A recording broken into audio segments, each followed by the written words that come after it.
Allez, nous sommes ensemble pour 3 heures d'horloge pour donc ce grand voyage qui va nous conduire jusqu'au port de 11 heures sur 95.3 en modulation de fréquence. Merci encore une fois de rejoindre toute l'équipe mobilisée, à l'exception de Akumba Diallo, donc qui est un peu souffrant. Akumba, donc pensée affectueuse pour ce grand soldat de la démocratie à qui donc nous souhaitons prompt rétablissement. Bonjour Talibé Bari. Bonjour le juste et bonjour à tous. Bienvenue. Merci beaucoup. Maury connaît qui lance des concertations. Hein? Oui, on l'apprend, des concertations qui des commencent... réunions de formation, des réunions de partage oui, autour du CNT. Hein? Voilà, qui commencent aujourd'hui. Mercredi, il est prévu qu'ils reçoivent tour à tour différentes entités, les partis politiques, la société civile. Donc sur 2 jours, mercredi et jeudi. Et donc pour on peut dire que ça va se passer à un rythme à la mitraillette. Parce que c'est 30 minutes pour chaque corporation. Oui, j'ai trouvé. Mais comment avoir une séance de travail sérieuse avec des entités comme les partis politiques, toutes les structures concernées par le CNT, en 30 minutes, en une demi-heure. Oui, justement. Ça pose question quand même. Comment avoir des discussions sérieuses avec 300 partis politiques en 30 minutes. En 30 minutes. Encore que ces partis politiques ont des raisons justement de demander beaucoup de choses au ministre de l'administration du territoire. Comme ils s'en sont plaints, il n'y a pas de passerelle de dialogue entre le gouvernement et les partis politiques. Cette question de 15 représentants pour une 300aine de partis politiques, tout cela, pouvoir en discuter en 30 minutes, c'est irréaliste. Je pense que Maury devrait revoir sa copie. Peut-être que c'est parti pour des entretiens jusqu'à 0 heure. En tout cas, si on devait être réaliste et avoir des discussions de fond et avoir justement de l'égard pour ceux qu'on a en face, on ne peut pas prétendre... Non, parce que la vérité est qu'on ne peut pas réserver le même temps de discussion à ces entités, parce qu'elles ne peuvent pas être mises sur le même pied d'égalité. Quand il s'agit du secteur informel qui a deux représentants, on peut évacuer cela en 30 minutes. Mais quand il s'agit de la classe politique, encore que la classe politique, il y a beaucoup de courants. Il faut quand même. Il y a beaucoup de courants. Quand même 1 heure, 2 heures. Justement, au sein de la classe politique, il y a beaucoup de courants, beaucoup d'alliances, beaucoup de coalitions. Bien. Et chacun voudrait prendre la parole pour dire ce qu'il pense justement de ce nombre de 15 affectés aux partis politiques. Tout cela semble donc irréaliste. Il faut peut-être que le ministre Maury revoie sa copie et qu'il se donne la possibilité, pourquoi pas, de rester en concertation avec ses partis politiques. Bien.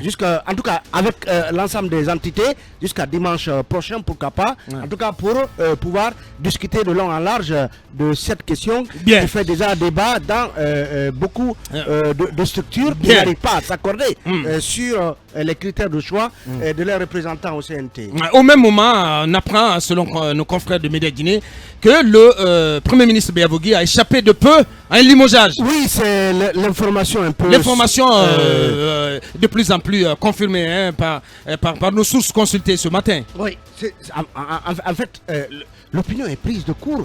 Comment est-ce qu'un Premier ministre nommé déjà, je crois, le 6 octobre, un mois à peine après, voit planer sur sa tête la menace d'une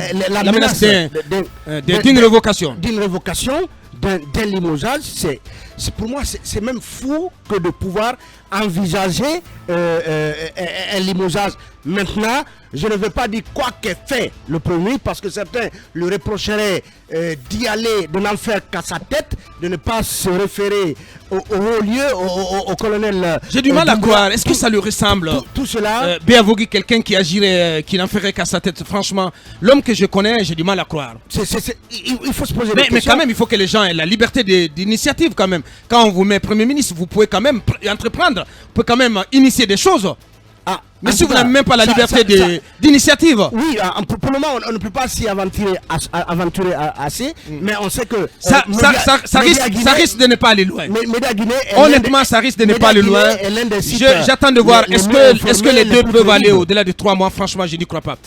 Cabinet Fofana, bonjour. Bonjour Aboubacar et bonjour à tous. Merci beaucoup. Bien. Mamadou Ouri Diallo, bonjour. Bonjour Aboubacar, bonjour aux millions d'auditeurs. Bienvenue. Merci beaucoup. Alors, permettez-moi de dénoncer ce matin, franchement, l'esprit anarchiste du Guinéen. Ce n'est pas une première, mais malheureusement, ça ne change pas, malgré l'alerte sonnée par le nouveau ministre Bachir pour qu'on arrête ces déviances dans la circulation. J'avoue qu'il faut qu'il mate, il faut qu'il mette le feu derrière ceux qui se comportent comme des broussards dans la circulation. Aujourd'hui, il y avait une anarchie indescriptible du côté de Kobaya. Vous ne pouvez pas comprendre qu'est-ce qui bloque la circulation. Juste le fait que certains ont décidé... C'est le cas déjà depuis 2 jours. Impossible de circuler dans la ville de Conakry. J'ai l'impression qu'il a fallu que lui s'engage pour que l'anarchie prenne de l'ampleur. Tout à fait. Et pour terminer, je voudrais vous dire, parce que hier j'en parlais, il s'agit justement de l'attitude de certains proches des tout nouveaux ministres. Et nous parlions de l'attitude de Dame Abbé Silla. Et j'avoue que ça continue de pire en pire. Parce que j'ai reçu d'autres informations. Figurez-vous, la capture d'un mail qu'elle a envoyé, n'est-ce pas, au cabinet, pour leur dire donc de faire une sorte de listing. De quel droit cette dame agirait de la sorte? La femme de M. Abessila, donc qui envoie ce mail-là pour dire à ses cabinets de faire une sorte de listing des activités prioritaires qui peuvent être menées dans les 100 prochains jours et que votre rapidité plairait très bien à monsieur le ministre de l'énergie. En fait, à quel titre? À quel titre? À quel titre, madame? C'est sa conseil stratégique. Non, attendez. Non, c'est ce qui s'est dit. Elle n'a pas de fonction officielle. Depuis l'étranger jusqu'aujourd'hui, c'est sa conseil stratégique. Oui, ça c'est dans le privé. Mais pour l'instant, elle n'a pas de fonction officielle. Dans l'administration. Et elle a quel rôle pour prendre part au conseil de cabinet? Et puis j'apprends qu'elle a pris la parole au conseil de cabinet. C'est extraordinaire. À quel titre? Sinon, la femme on est dans un autre monde au ministère de l'énergie, honnêtement. Attendez, sinon la femme de Mouri Condé commencerait à prendre part au conseil de cabinet parce qu'elle est lettrée aussi.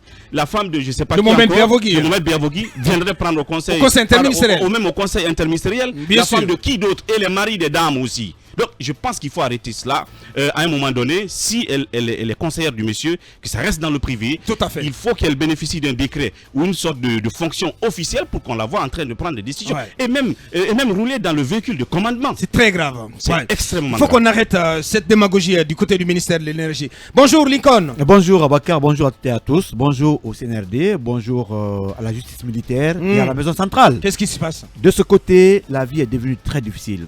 Vous savez, les militaires interpellés qui séjournent de ce côté vraiment influencent négativement la vie des autres prisonniers. Imaginez, beaucoup sont en train de perdre la raison. Parmi, les membres des groupements spéciaux. Il y a un jeune bien formé qu'on appelle Dafé qui est devenu fou après Michel Lama. Et d'autres sont sur Michel la même Lama, il s'est rétabli. Oui, non, c'est pour dire que dans le groupe, les gens perdent la raison. Aujourd'hui, c'est le jeune Dafé qui est devenu fou, mais d'autres seraient en train aussi de perdre la raison. Mais vous savez que les membres des forces spéciales sont super formés, surformés même, en renseignement, mais en technique de combat. Et la plupart des prisonniers aujourd'hui n'ont pas la vie tranquille parce qu'ils se disent que à tout moment, ils peuvent se faire agresser. Ils peuvent se faire agresser, se faire étrangler, et pourquoi pas que ces derniers puissent sauter la cour de la maison centrale. Donc de ce côté, la vie est quand même prendre le coup. C'est l'inquiétude, donc en milieu carcéral. Totale en milieu carcéral. Bonjour également à l'État guinéen. Il est bien de récupérer les domaines de l'État, c'est bien. Mais qu'en est-il des biens privés spoliés par l'État guinéen? Rappelez-vous que des noms dans ce pays, tel que Karim Bangoura, qui a été largué au niveau de Fatala, a comme propriété l'ancien emplacement de l'hôtel Bessia. Mais jusqu'à présent, sa famille n'en bénéficie pas. Les cases Bellevue appartiennent à la famille de Sékou Touré quand même. Et Bari Yawadou a des propriétés à la minière. J'ai cru savoir que les cases de Bellevue vont être restituées à la famille de ça a été toujours famille dit. de Sékou Touré. Non, c'est une confidence. Où on paye... le colonel travaille là-dessus, vous allez voir. Où on paye le loyer à ses enfants. Bien sûr. Mais il y a aussi Bari 3 qui a le domaine... Mais bien sûr. Bari 3 c'est une propriété de la famille Touré. À Taouya. Maintenant, c'est une prison. Oui, il n'y a aucun prisonnier, je vous le confirme. Ça reste à vérifier. Il y a aussi Bari 3 qui a des domaines à Taouya et qui ne sont pas encore restitués. Mais il y a un nom qu'on appelle Baïdi Gueye. Baïdi Gueye, c'est l'homonyme de Baïdi Haribo et qui est le père de Bouba Gueye. Et je vais vous rappeler que Baïdi Gueye, tout le secteur qu'on appelle Petit Dakar, du côté de Bonfi ou Matam quelque part, lui appartient. C'était le patron de Sadigom. Sadigom, c'est une entreprise qui fabriquait les pains quand on était très petit. Non, vous êtes bien informé. Non, bien sûr. Mais ces domaines... En l'indépendance, il avait la réputation d'être l'homme le plus riche de la Guinée. Oui, c'était le plus grand opérateur. Et c'est lui économique de qui ce a pays. donné ce terrain de Koliagbe à son beau-père que Cheikh Afan et ses amis sont allés attaquer récemment, là où ils ont abattu 1 millier d'arbres fruitiers. Ouais. Et d'ailleurs, jeudi dernier, il a passé la journée en audition auprès du juge d'instruction côté Kindia. Mais on apprend que là-bas aussi, le préfet qui est du CNRD serait en train aujourd'hui de faire des pressions dans ce dossier-là pour que le monsieur ne soit pas placé sous mandat de dépôt. Bien. Donc, il serait intéressant aujourd'hui vraiment Donc on de regarde dans le sens restituer inverse. C'est bien assez. C'est bien appartenant à des privés, spoliés par l'État. Et que l'aéroport de Conakry, la plus grande partie appartenait au père de Karim Bangoura. C'était sa plantation. Bien. Ben, il est bien de rétablir ses familles leurs droits également. Merci Lincoln. Mais pas l'aéroport. Mohamed Kaba, bonjour. Oui, bonjour l'influenceur ouest-africain. Bienvenue. Bonjour aux auditeurs, bonjour aux téléspectateurs. Et bonjour, avant de dire bonjour RPG, je veux dire d'abord bonjour au ministre de l'administration. On apprend. Morikone. Oui, on apprend des choses sur le candidat désigné par la Guinée forestière pour représenter la Guinée forestière au CNT. Il semblerait qu'on veut remplacer ce. Oui, la jeunesse au CNT. Il semblerait qu'on veut remplacer M. Amidou Camara au profit d'un candidat recalé de la Haute-Guinée. Donc il faudrait qu'on alerte le ministre de l'administration là-dessus, parce qu'avec sa demande d'emploi qu'il vient d'imposer au candidat, parce que ce n'est pas c'est une demande d'emploi, envoyer les CV, comment dirais-je, des photos d'identité et tout ce qui s'ensuit, et casier judiciaire, ça ressemble à une demande d'emploi. Donc il faudrait qu'on l'alerte sur le cas de ce jeune de la Guinée forestière qui a été désigné officiellement à la suite des concours et d'un test écrit et oral qui représentera désormais la Guinée forestière au sein du CNTC. Bien sûr, Amidou Camara. Bien. Et le Je pense que le message est passé. Et le nom qui est cité, il paraît même que c'est l'un des proches, l'un des, comme on le dit dans notre jargon, l'un des petits sûrs du ministre de l'administration qu'on souhaiterait parachuter à la place de ce monsieur. C'est trop facile. Non, je sais de quoi je vous parle. Bien. Ça, maintenant, l'autre bonjour, c'est au RPG. Bonjour encore au RPG. Si ce parti ne fait pas attention, il risque l'implosion. J'ai envie de dire, et j'ai envie de me poser une question. Sincèrement, je te donne raison. Pourquoi? Parce que c'est très tendu en ce moment. Beaucoup de tension au sein du RPG Arc-en-Ciel en ce moment. Une réunion importante. Une réunion de dernière chance serait prévue demain jeudi pour essayer de recoller les morceaux, mais ça risque d'aller en vrille. Ça risque d'aller en vrille parce que l'épine aujourd'hui dans le pied de ce parti, c'est évidemment le cas Zakaria Koulibaly. On ne sait pas. L'ex-ministre des hydrocarbures. L'ex-ministre des hydrocarbures. Zakaria Koulibaly aujourd'hui est devenu une patate chaude entre les mains du parti, alors qu'il s'assied sur la même table pour discuter de vive voix et se dire les choses en face. Mais tout porte à croire aujourd'hui que l'ancien ministre des hydrocarbures, Zakaria Camara, tout porte à croire qu'il sera désormais le porte-flambeau du RPG et qu'on accepte cela si c'est la décision de la base. Parce qu'aujourd'hui, ça va passer par un congrès, Oui, par un congrès, mais on apprend qu'il est soutenu par la jeunesse même du parti, par la base. Par la base. Donc qu'on lui donne cette chance s'il peut vraiment tenir à bon le parti, parce que le président Alpha Condé n'est plus aux affaires, il ne va plus diriger. Parce que ce qui se passe en ce moment, c'est que la base ne veut plus de l'ancien c'est la clique de la présidence. Oui, pas du tout. Les vieux briscards, ces vieux briscards doivent s'en aller désormais, qu'on laisse place à la jeunesse, les Souleymane Keita, les Zakaria Koulibaly, ils sont nombreux qui peuvent vraiment tenir tête aujourd'hui. On s'achemine vers face à face à Lilou Zakaria Koulibaly. Ben, ce sont de très bons choix s'ils sont vraiment soutenus par la base, mais il ne faut pas qu'ils gèrent le parti comme au temps du président Alpha Condé, parce que le parti se gérait dans la plus grande opacité. Opacité, les décisions étaient prises à sectoriel et on n'en a pas besoin aujourd'hui au sein des formations politiques. Bien.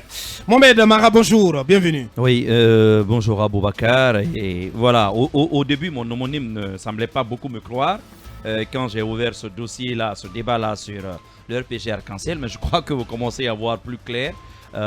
Mais je vous l'avais dit, le gros problème, c'est cette clique de la présidence.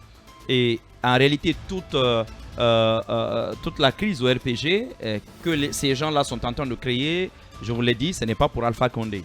Ce qui les intéresse, ce n'est pas la libération d'Alpha Condé, c'est comment préserver leurs propres biens. Et d'autant plus qu'on parle de DGL jusqu'à hauteur encore de 150 millions. Là aussi, j'aimerais attirer quand même l'attention des autorités. Beaucoup d'entre eux ont quand même eu des dizaines de comptes. Et alors, si vous devez pomper 150 millions sur chaque compte, vous retrouverez quand même avec 1,5 milliard. Jolie somme d'argent. Alors, bonjour au service passeport. Je vais revenir là-dessus parce que je vous ai envoyé hier un courrier d'une jeune femme guinéenne. Vous l'avez lu, ça arrache le cœur complètement. Elle ne peut pas renouveler sa carte de séjour en France. Elle ne peut pas faire ses cours. Toutes ces procédures sont à l'arrêt. Et je vous ai parlé de cet autre compatriote qui ne peut plus travailler depuis 4-5 mois. Il en est ainsi en Allemagne, en Chine et un peu partout. Bon sang, réveillez-vous.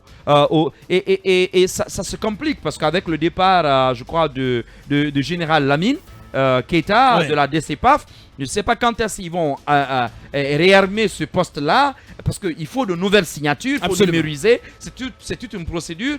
Bienvenue la galère, j'ai envie de dire. Et la semaine dernière, alors là, c'était un coup de sabot à Iris. Pendant une semaine quasiment, on n'arrivait pas à imprimer les passeports. La raison est que Iris, qui a le contrat avec la Guinée et aussi avec les Malaisiens, Iris n'avait pas renouvelé sa licence. Et la licence arrive à expiration, le petit malais il reste de l'autre côté, on appuie sur un bouton, on désactive. Et ça ne marche pas. Vous faites toute la procédure, mais il n'y a pas d'impression. Vous savez que notre collègue Zakaria en a été victime, ce n'est qu'hier que son passeport est sorti finalement. Donc ce n'est qu'à la fin du week-end, ça sort finalement ce matin. dimanche finalement, que les problèmes ont été résolus tard dans la nuit. Tout ça, ça ne fait pas honneur à la Guinée. Les demandes, quand vous voyez les demandes, il n'y a même pas de stock de passeport correctement avec eux. Et puis je vais terminer sur ce sujet, nos routes. CNRD, je dis encore une fois, le dégel. J'ai été surpris que Talibé n'en parle pas parce qu'il vient de quand même il a circulé le week-end sur cette route de l'enfer, la route de Koya Mamou. J'en perds ma langue. En fait, vous m'avez surpris avec d'autres sujets. J'aimerais bien en parler, mais j'aurai l'occasion peut-être de le faire demain. Pourquoi pas. Alors, je rappelais qu'avec cette histoire de gel complètement des comptes publics, il y a des travaux qui sont à l'arrêt. Ne l'oubliez pas, si les comptes ne sont pas dégelés, la dette intérieure si chère à Ouri ne peut pas être honorée des entreprises. Elle a commencé à être payée, la dette intérieure. Je vous dis, c'est et qu'il y a un engagement du colonel là-dessus de libérer. Non, ce que je vous dis, Mohamed, c'est confirmé. Il y a des acteurs. Le principe est acquis. Je suis d'accord avec vous. Mais c'est tellement là, ce qu'on oublie, c'est que nous sommes en économie. Les 5 acteurs majeurs de l'économie se tiennent entre eux. C'est ça le problème. Les entreprises sont un maillon essentiel. Si elles ne sont pas payées, elles ne fonctionnent pas. Il n'y a pas de salaire pour le travailleur. Et si le travailleur n'a pas de salaire, il n'y a pas d'argent pour les ménages. Si les ménages n'ont pas d'argent, il n'y a pas de consommation. Tout se tient. Et regardez aujourd'hui l'état de la route. On n'en parle pas. Mais Donka, et comment ça s'appelle, Belvédère, on nous a dit 2 fois 2 voies. C'est pas 2 fois 2 voies, c'est pas vrai. Mais là n'est même pas le problème. On a posé une première couche. La seconde couche attend toujours. La route n'est pas achevée. Aujourd'hui, vous avez des bouches d'égout qui émergent du goudron. Beaucoup se cassent les pneus et même les moteurs. Cette route, elle est extrêmement dangereuse. Moi, je ne la prends pas. Je prends toujours la corniche. Ils ont commencé à mettre les couches, je crois, avant-hier. On est loin. Alors, vous avez le côté de Kissoso également. C'est pareil. Il faut vraiment qu'on regarde l'état de ces routes. Merci Mohamed. Nous, c'est ce qui nous conduit donc à ce premier arrêt info. Et puis on revient pour entrer de plein pied dans cette émission.